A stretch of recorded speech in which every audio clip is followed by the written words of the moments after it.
Hello and welcome this evening to the Friday edition of, yes, the Johnny Cleveland podcast. Good evening, everybody, and welcome to a wonderful Friday night. I hope you're all getting ready for your weekends and doing a lot of fun things. So if you happen to be tuning through on social media and stop on my podcast, that would be fantastic. We are coming to you live on YouTube and on Facebook. You can reach us on Facebook at the J Cleveland Pod, on Twitter at the J Cleveland Pod. We're on Instagram on J Cleveland Pod. Our email is jclevelandpod@gmail.com. And you can buy a bunch of really cool stuff for the Johnny Cleveland podcast on Zazzle.com. Yes, Zazzle.com. And we sell all sorts of apparel, t-shirts, coffee mugs for that morning cup of Joe. Would love for you to purchase that and support the show. We really have enjoyed doing this over the last year, and was trying to get a couple special guests. My kiddos, the one up in Seattle, big Mo Money, Mariah, and Alec, the Malik up there in Michigan. They are both busy this evening. Surprise, right? It's a Friday night. Who would be busy on a Friday night? So. But we are here. We are excited to be coming to you.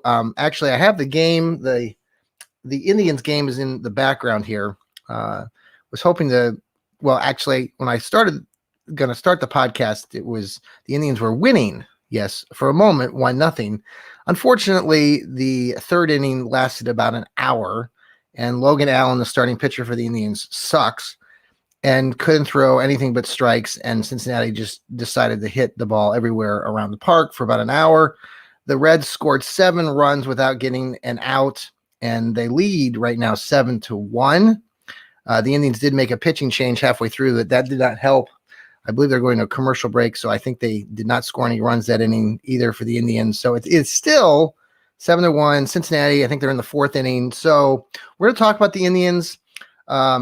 I was going to talk about them secondly after the other big news today, but which involved the Cleveland Browns and Sheldon Richardson. We'll get to that in a moment. I did want to give a shout out again to my Grant man, my youngest. The Grant has autism, but he is an exceptional bowler. Today he had games of a 156, a 155, and I believe a 127, 3 games, just dominating and just making his dad look silly. I got over 100 a couple times, so that was pretty good. So good job to Grant. He just amazes me sometimes. And if you follow us on Twitter, put a really cool picture out there tonight, and on Facebook, Grant Man and his dog Rufus. On our deck here at our beautiful condo in the Columbus, Ohio, the Buckeye State. And so just that was a lot of fun today. Did not have a lot of fun right before we came on the air. I noticed our fish tank was dark and the light was not shining. We have our infrared, or our fluorescent light, and it burnt out. Now the thing about it is I just bought the fluorescent light maybe 2-3 months ago tops. So I'm a little bit peeved that the light has already burnt out or going to be burnt out. But in the process of trying to figure that out, the light was still, it had come on again. Of course, stupid me decides to touch the fluorescent light, which then burnt my poor little finger. So hopefully the finger's okay. Hopefully we'll be able to keep the finger. So that was fun. Was not expecting that before we came on air. All right, let's jump to the Cleveland Browns. The big news today. Well, there's been a lot of news for the Brownies. We'll talk about how that all kind of works together. Earlier in the week, we'll just start with that. Jadeveon Clowney, who we've talked about here on this podcast for over a year, or as long as a year, who's thought about coming to Cleveland on and off, but apparently he had a free his agent who helped run his show and his program told Jadeveon Clowney that he didn't think that coming to Cleveland last year was a good idea. So apparently Jadeveon Clowney in the last month or two has switched agents and thus earlier in the week, I believe on Wednesday, the Browns, or it might have been Tuesday, the Browns did sign Jadeveon Clowney, who is out there as a free agent, signed him to a very interesting, cool contract. The Browns do have a lot of cap space to go out and get some of these high-profile free agents like the John Johnston and Troy Hill. And so there are these players that they're bringing in. So they brought in Jadeveon Clowney. The deal is for, it's 10 million. It can be 10 million. Now I believe there's 3.5 million in guarantees. About four other, well, no, I think there was a $3.5 million signing when he signed, and then there's $4.5 million guaranteed. So that leaves about 2 million in incentives. So if he does really well this year, you know, he has been injury prone, and we could talk about that a little bit over the last several years. Obviously, he was the number 1 draft pick back in 2014. I believe this is the first time that the Browns in free agency have gotten a kid that was actually the number 1 player in the NFL draft back in 2014. So that's pretty cool. It tells me that, you know, players are wanting to come to Cleveland. Unfortunately, with that signing, and maybe some folks had talked about this possibly happening anyway, but Sheldon Richardson, the veteran defensive tackle for the Browns, was released this afternoon by the Browns, which means that the Browns are saving between 11 and 12 million dollars in cap room. So basically, it's, you know, you're picking up Clowney and you're dropping Sheldon Richardson. Sheldon Richardson did a hell of a lot for this team, and he came on to the Browns when the Browns sucked. The Browns don't suck anymore, and he was quite the character. If you ever followed any of the things pregame, postgame, off the field, or followed oftentimes the NFL films would have him recorded and talking to Myles Garrett. He's a funny guy. He probably made the locker room fun and enjoyable, and it sounds like he was a real good leader for that program. But he was going to owe the Browns 3 to 4 million, or 12 million, like we talked about earlier. So it'll be tough to have him go. And I know he said today in his post when he was leaving Cleveland, he put something out on one of his social media platforms saying that he was starting to feel like this was home. And that's tough. Kid, now he was 30 years old, and they were talking about how the Browns have hardly anyone now. They did bring in this free agent Malik Jackson from Philly, who I believe is going to be 31, but the Browns are really young, which is good and bad. We're going to talk about that, how it's kind of good and bad for the Cavaliers coming up here in a little bit. So Sheldon Richardson is gone. Jadeveon Clowney is here. What this does for the Browns and the draft coming up in 2 weeks. It'll be here on April 29th. First round is Thursday from the shores of Lake Erie. Have you seen the setup up there in Cleveland? Pretty cool. They're setting up the stage area, and they're going to have a huge sort of sheltered area there right next to First Energy Stadium, and it looks fantastic. Now, the Browns came out with a request to their season ticket holders a couple of weeks ago that asked if we would be interested in attending the event. And I believe all the teams around the NFL are able to select a certain number of fans to come to the event. So I'm hoping, I got my fingers crossed and got my toes crossed, hoping that that will happen. Maybe I will get invited to go up to the game. I know I work write for a couple different online sports websites, including clevelandsportstalk.com, and I've got a new one that I'm starting to write for on Fansided, the kingjamesgospel.com. Very excited about joining that group. And was talking to some of the people from the Cleveland Sports Talk group, and if we can manage to get up there to the draft, that we might try to do a podcast from the shores of Lake Erie. So we'll see. We've got a week and a half to see what happens, but we're excited. I'm excited for this draft, see what the Browns are going to do. Browns have the number 26 pick. So with them signing Javion Clowney, the defensive end, pass rusher, but also really good against the run, and now them getting rid of Sheldon Richardson, where does that put the Browns? What are the Browns going to target? What's Andrew Berry, the coaches? What do they got up their sleeve? There's this kid, defensive tackle Barrymore, that has been brought up now today because Sheldon Richardson's leaving. Obviously, I've told you before on previous podcasts, I love the Zach Collins kid out of Tulsa. He can, he's a linebacker / defensive end. He's just a hell of an athlete. Love to see the Browns pick him up. There's a lot of possibilities. We'll talk about that on a later podcast as we get closer to the actual draft. But, do the Browns potentially move up? Do they go up and try to grab one of these cornerbacks that's out there that's more of a high profile pick? There's a couple kids there's a kid out of Alabama, there's a kid out of Virginia Tech. So do the Browns do that? They're looking solid. Wrote an article that hasn't been released yet, but hopefully will on the one periodical I write for the Cleveland Sports Talk. And it was about Javion Clowney, kind of looking at the defense and what that defense looks like. And if you're looking at that for the Browns, they have this nickel sort of defense approach. So you're looking at, Myles Garrett on one end, Clowney on the other. Now, I did have Sheldon Richardson in there. Obviously, he's gone. Then you had somebody like who the Browns just re-signed, that Portis Gustin, who was a free agent, but they re-signed him. Then you've got other players in the linebacker position, Taki and Mac Wilson, the kid from Alabama, who's out there on social media taking pictures of his muscles and whatnot.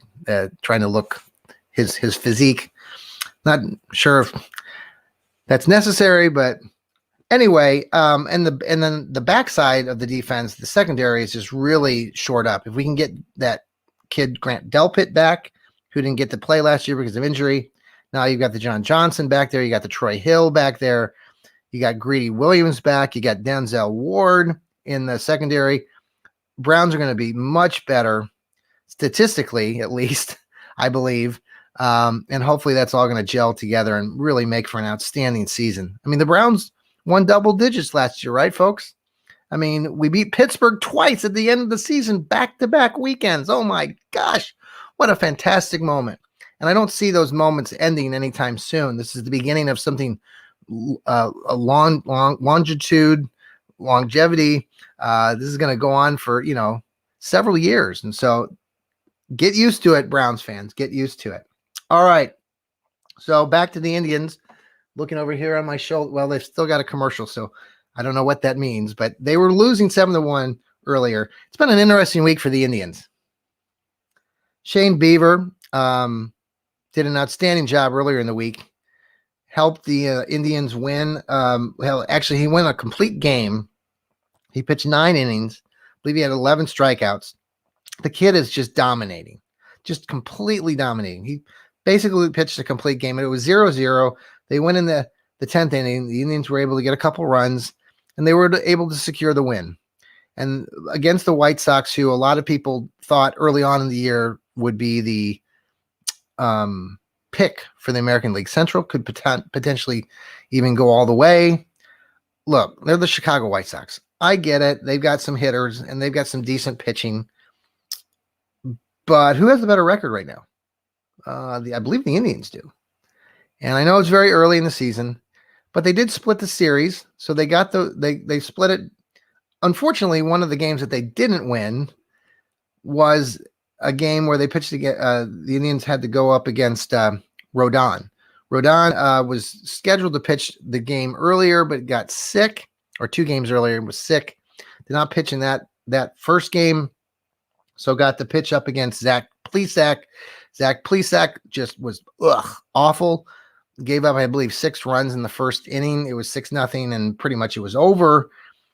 And on that end, for the Indians, they have no offense. But for the White Sox in that game, Rodon was brilliant, pitched a no-hitter. If it wasn't for Roberto Perez's foot getting in the way of Rodon's pitch, it would have been a perfect game. Unfortunately, well, Perez got hit and then he went to first base, so it was hit by a pitch, so it was not counted as a perfect game, but a no hitter.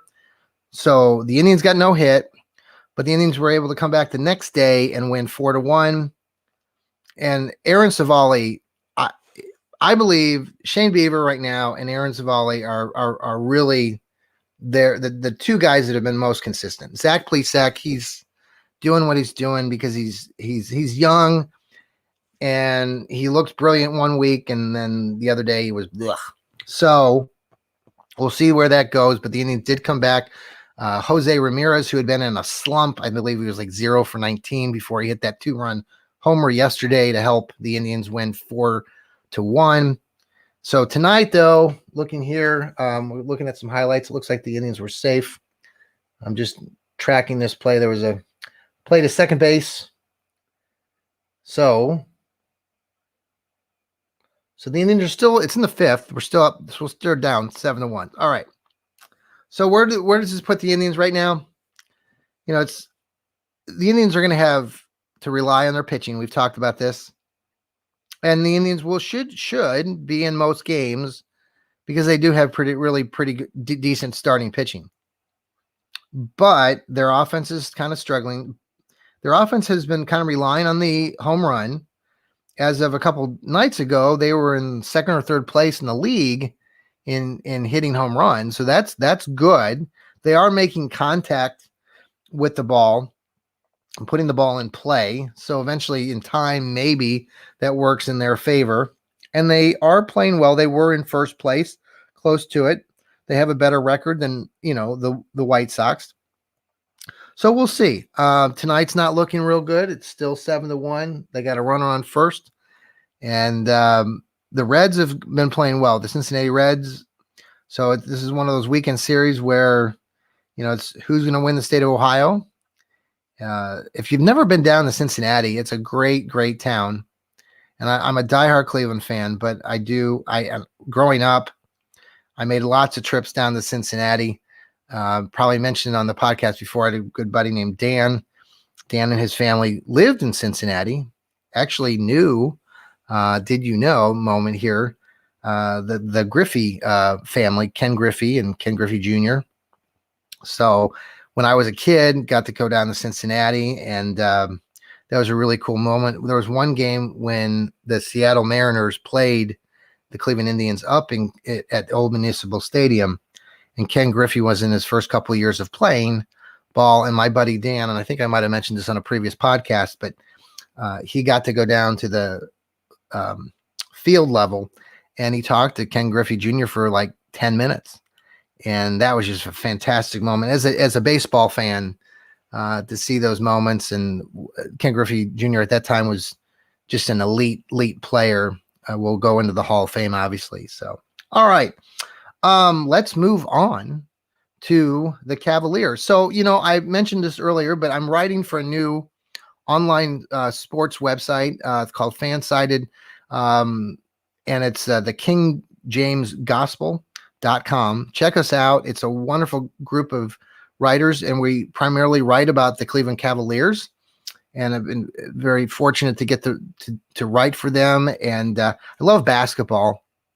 Many of you know I've coached a lot over the years, middle school, high school kids, and my daughter played basketball, was a pretty good player in college over at the University of Buffalo. So I've had a lot of opportunity to watch basketball. Just love the game. So getting to write about it and write about these young Cavaliers has been fun. My first article, I talked about the great Dean Wade. Now, many of you, maybe Cavalier fans, aren't first in Dean Wade, but the article I wrote talked about him and how he's been helping the Cavaliers. Dean Wade is from Kansas, and that's a place that I'm from. And you can see, actually, I'm wearing my K-State attire here. K-State is up in the Manhattan, Kansas, and that's where Dean Wade actually went to college. And Dean Wade, actually, and my daughter are about the same age. So I had the fortune of, when I was younger and coaching and watching my daughter and helping her coach her, many of these weekend events for, basketball tournaments, wherever you are. But we were out there in Kansas. Dean Wade went to school out there in a small town called St. John, Kansas, which is just to the west of Hutchinson, Kansas, pretty much smack dab in the middle of the state.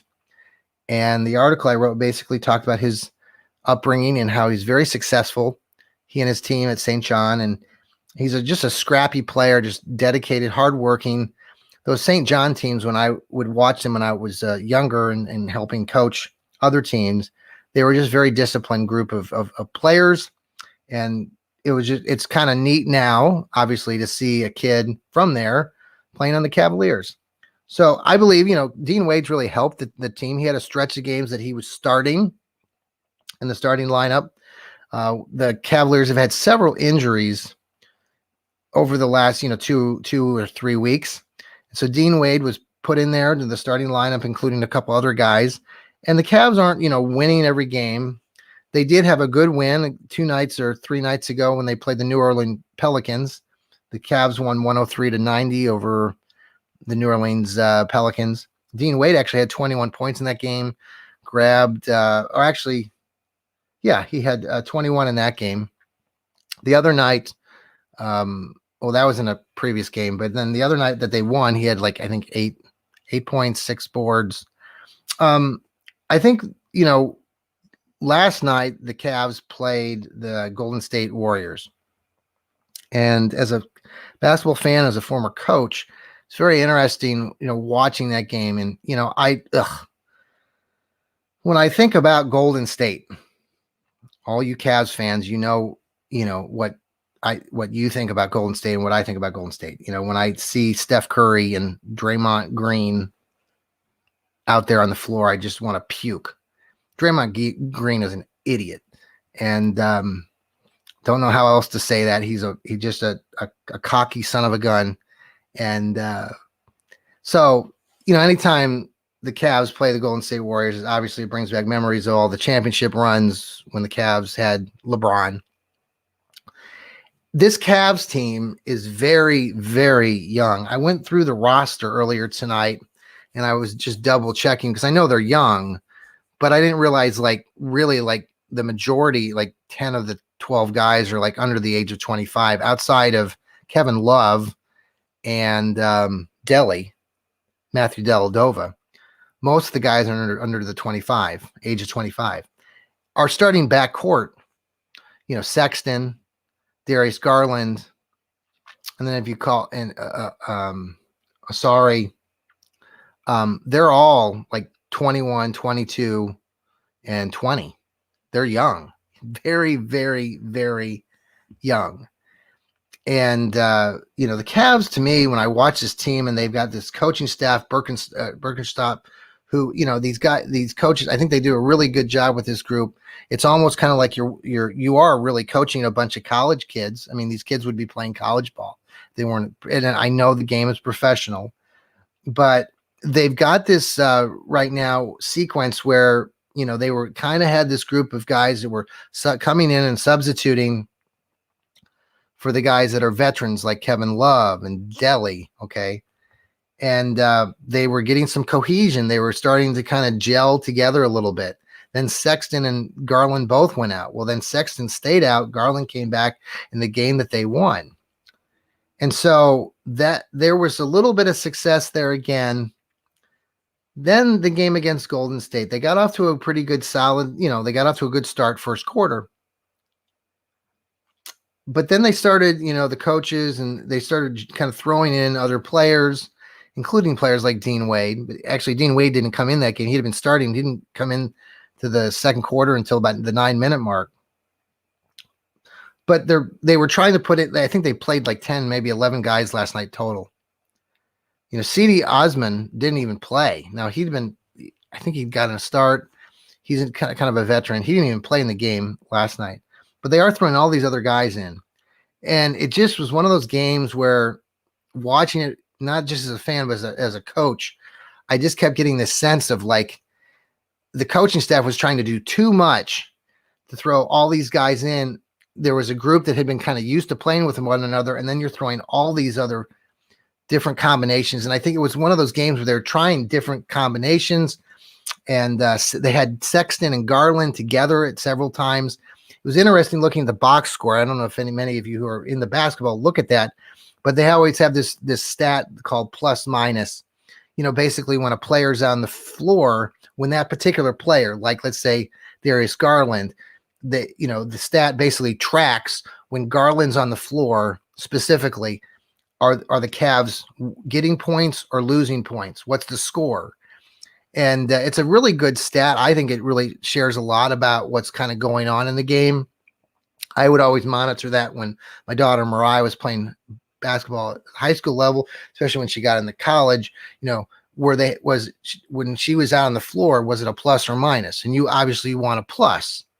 And last night's game, just many of you, if you look at these kind of things, what really was interesting is, yes, Colin Sexton scored a bunch of points. I think he had 30 some points. Between Garland and Sexton combined, they were 17 for 39, which is under 50%. But when Sexton was on the floor, he was a minus 29. A minus 29, not minus 0 or minus 5.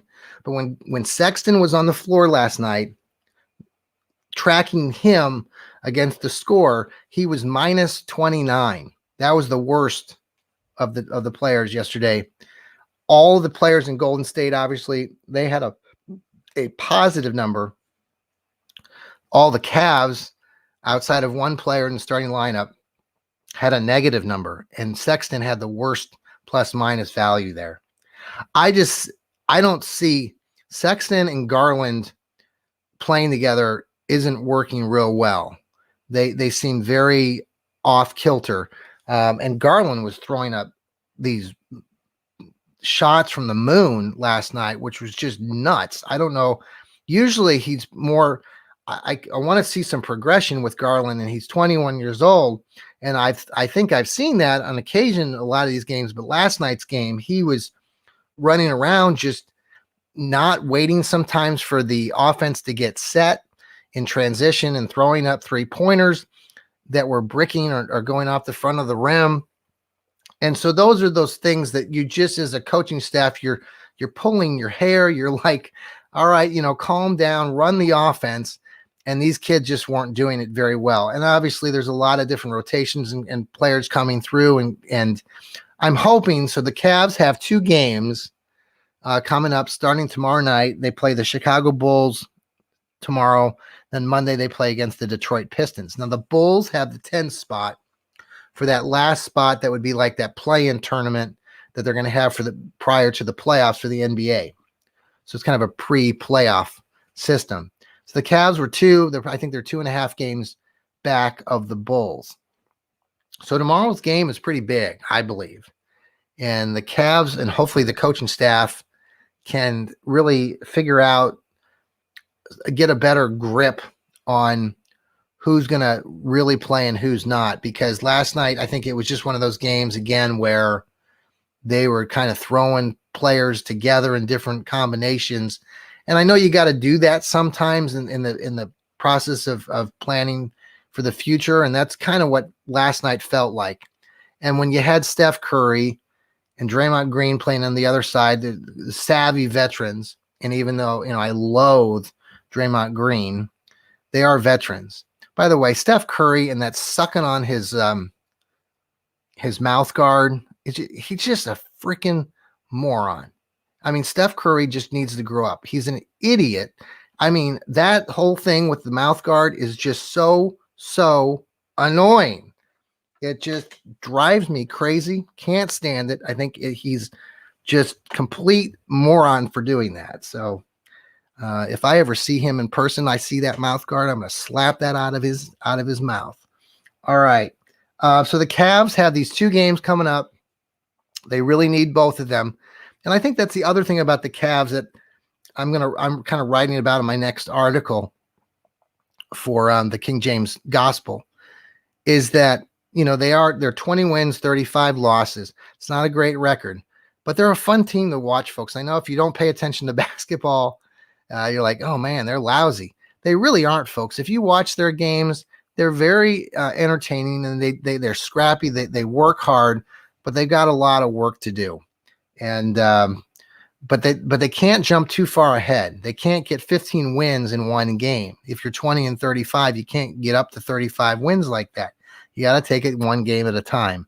And when the Cavs can really zone in on that and focus on just that game, I think that'll be helpful. Last night, Cedi Osman didn't play, and you could sense, the body language. I mean, a guy that's used to playing he sits on the bench. I mean, those sorts of things probably don't sit well with all the players when they're, going through this whole stretch. So I'm rooting for Dean Wade. I was telling my daughter, or talked to her earlier this evening, Mo Money, who is up there in Seattle now.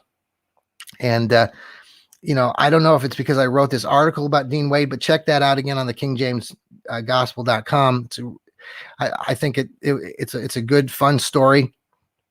What got, the last few games, watching Dean Wade play and then writing this article about his past and growing up in Kansas, whenever I'd watch these games with my daughter's games, as a parent, you're always so invested and you're really paying so much attention to little things when they're playing. And so you're really just there, more than just your average fans. And I found myself doing that watching Dean Wade this last night when he hit a couple 3-pointers. I'm watching him get that extra rebound or something. So it's kind of a neat thing. Hoping he gets a chance to get back in the starting lineup. Don't know if that's going to happen with the Cavaliers right now because they're bringing back some of these other veterans, and he may be one of the guys that's got to sit on the bench. But he had 16 minutes, I think, last night and had a couple big shots. So that's good for him. All right. So I'm going to leave you with a little story here before we go. This is our segment of Did You Know? And since we've been talking about this sort of Kansas connection today, did you know that Johnny Cleveland, the Johnny Cleveland podcast, used to help? Actually, I managed a movie theater, a one-screen movie theater where I used to live down there in the Wichita, outside of Wichita. We lived in a small town called Derby, Kansas. And Derby had a bigger movie theater like you would see traditionally. They also had this one screen theater that was in this little strip mall that this old owner, his name was Bob. Bob ran the theater for years before I moved there to the area. The theater closed down for a little bit, for several years. And I was teaching as a grade school teacher out there. About 1997, 1998, I had some people that I worked with at my school that ended up buying this little theater, and they asked me if I could help manage this little theater. We called the theater the Silver Screen Cinema. We even had T-shirts made up. We had these red T-shirts with the kind of the old classic traditional cinema. And I had to learn a bunch of stuff about how to run a movie projector, the old types, not like what they have now. I had to learn how to splice film together. But so I used to help kind of run a movie theater for about 2 or 3 years. It wasn't very big. It was a little dingy, sort of small, little theater. And we would get our own popcorn and our own hot dogs that we would provide for people. And we were showing movies that were traditionally, like, they weren't the first run movie, but they were like, they had been out for, let's say, 3 or 4 or 5 months. So they were the second run theater movies. And we had a lot of fun doing that. My kids at that point, like Mo, Money, Mariah, and Alec, my son Grant wasn't even born then. But I can remember having Alec on the counter next to the popcorn machine when he was like 1 or 2 years old. It was a lot of really cool memories, cool moments back then. But one of the movies that we weren't very successful because it was a second run theater, but the movies were only like $1 or $2. But one of the things that I always remember about that experience, we did show, and I don't know if it was because we were in Kansas maybe, and we're at, the Wild Wild West and horses and farms and whatnot. But we had a movie that came out back in 1998, and maybe you remember this movie. It was directed by Robert Redford. It was called The Horse Whisperer. And we were able to show this movie sort of It was a newer film then, so it was really more of a first run flick, and we were able to get our hands on it. The owner who was managing everything was able to get that for us and secure that for a week. So we were advertising to show this movie.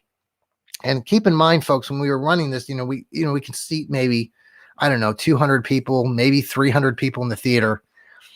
And we never really had been that busy. So we were advertising this Horse Whisperer movie with Robert Redford.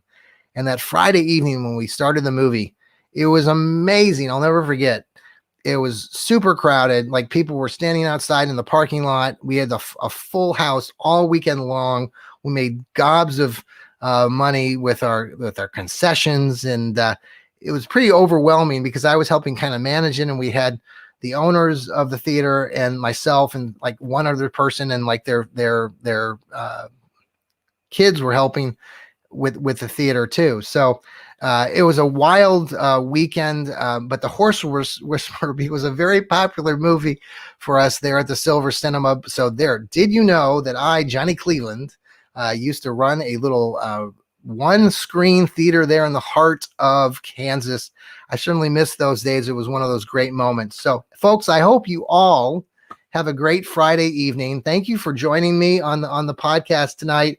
Again, you can reach us on Facebook at the Jay Cleveland Pod, on Twitter at Jay Cleveland Pod, and our email is jclevelandpod at gmail.com.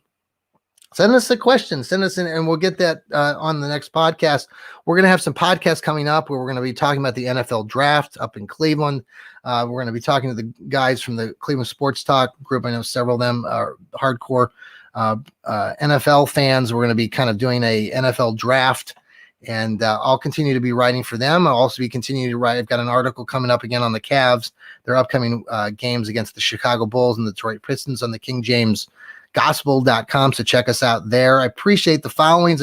It's been nice on Twitter. Many of you have been starting to follow the show.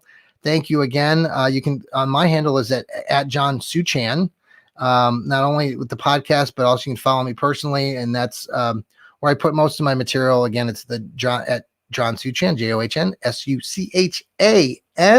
Thanks again, everybody. I hope you have a great weekend. It was beautiful here this afternoon down here in Columbus, and it should be a nice weekend, hopefully where you are too. Stay out of trouble and keep smiling, everybody. Have a good evening. Goodbye.